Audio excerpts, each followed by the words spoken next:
Hello, everyone who wonder the new topic of my channel. Today, we will talk about the realism and neorealism, about the history a little bit. So, let's start. Realism is an international relations theory from the realist school of thought. Realism makes the following assumptions: states are the main actors in the international relations system. There is no supranational international authority. States act in their own self interest, and states want power for self preservation. Classical realism can be differentiated from other forms of realism since it places specific emphasis on human nature and domestic politics as the key factor in explaining state behavior and the causes of interstate conflict. Classical realist theory adopts a pessimistic pessimistic view of human nature and argues that humans are not inherently benevolent, but instead they are self-interested and act out of fear or aggression. Furthermore, it emphasizes that this human nature is reflected by states in international politics due to international anarchy. Classical realism first arose in its modern form during the interwar period of 1918 1939 as the academic field of international relations began to grow during this era. Classical realism during the interwar period developed as a response to the prominence of idealist and utopian theories in international relations during the time.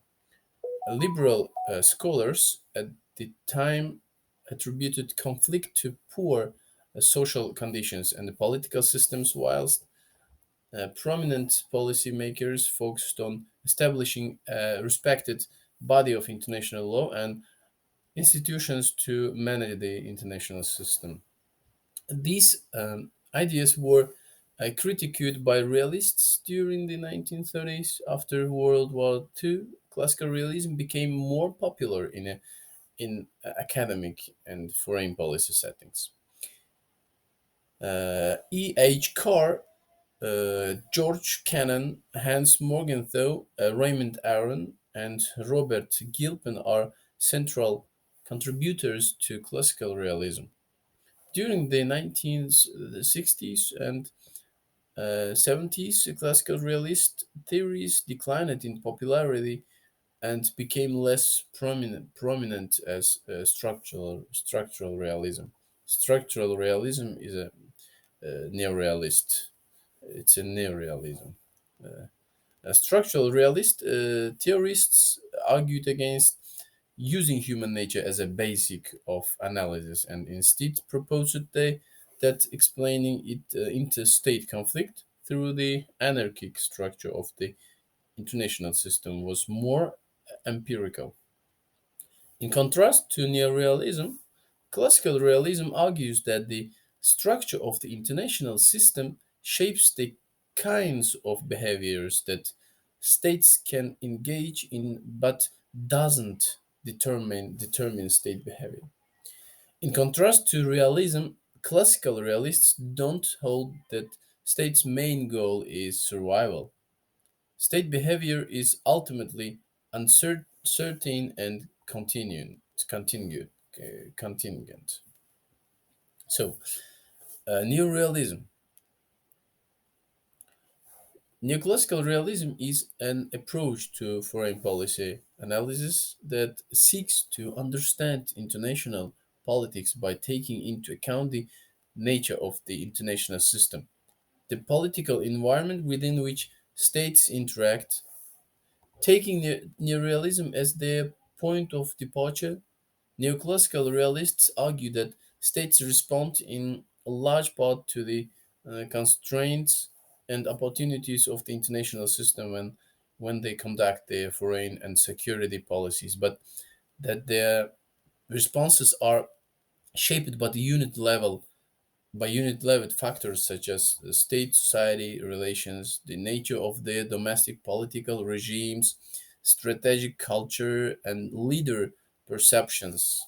Neoclassical realists have identified a number of important limitations to the neorealist model. For example, states do not always perceive systemic stimuli correctly, or the international system does not always present clear signals about the threats and opportunities. Adherents are adherents of neoclassical realism insist that the approach represents a significant improvement on existing approaches to international relations and foreign policy, including politic approaches. Nevertheless, neoclassical realism faces a host of criticisms,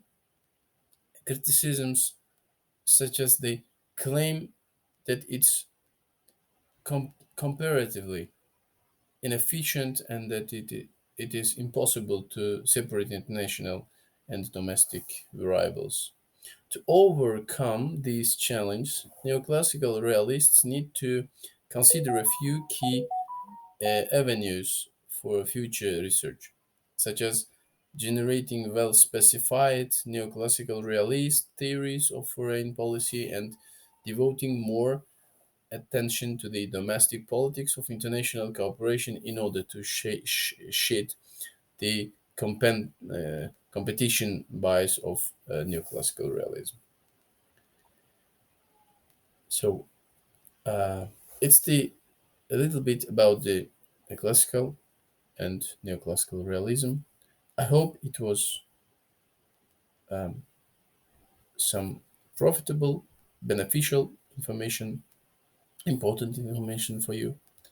Thank you for your watch.